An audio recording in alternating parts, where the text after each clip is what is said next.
Hi, I'm Drayton Fraley. I'm here at JTech.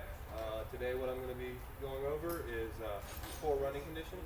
We have Misfire on the Chevrolet S10 right here. So I checked the spark plugs, or I'm checking the spark plugs. I checked the spark plug wires and I checked the distributor. Spark plug wires are new, distributor's new. We had spark. So now I'm going through and I'm checking the spark plugs. I'm going to pull each one and replace them because I pulled one already and noticed that it had gasoline left over. It wasn't firing on that cylinder. So I'm checking the spark plug gap, replacing the spark plugs, and I'll be going through that process here with you. I'm going to start by going cylinder one. I'm going to do the bank on the driver's side, and then I'm going to do the bank on the passenger side, and we'll see if we can't fix our misfiring condition that we have.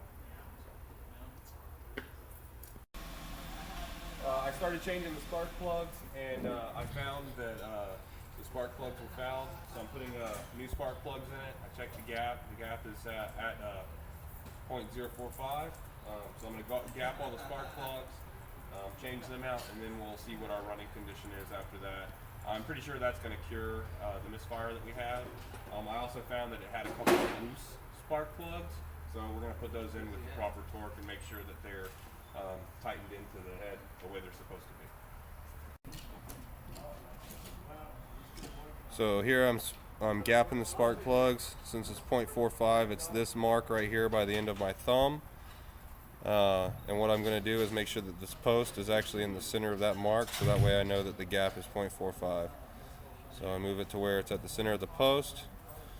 I know that I don't want it to go any further, because the further I go, it'll ramp it up and make the spark plug gap more. So there we go, we're at 0.45. We're going to call that it and put them all in like that.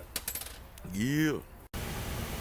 Okay, so we've changed the spark plugs, we've checked the gap, and now we're going to do our start to see if we still have our misfire condition that we had. I probably should have recorded the misfire condition that we had, but I was doing it because my teacher had asked me to do that. So now we're going to start her up and see if we still have our misfire condition.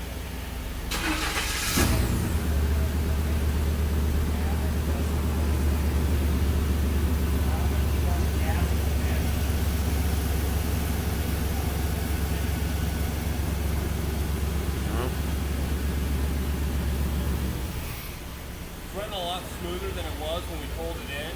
Now I think we're going to have to do a compression test, see if we might have a dead cylinder. We're thinking that our number one cylinder may be toasty, so it might need a valve job.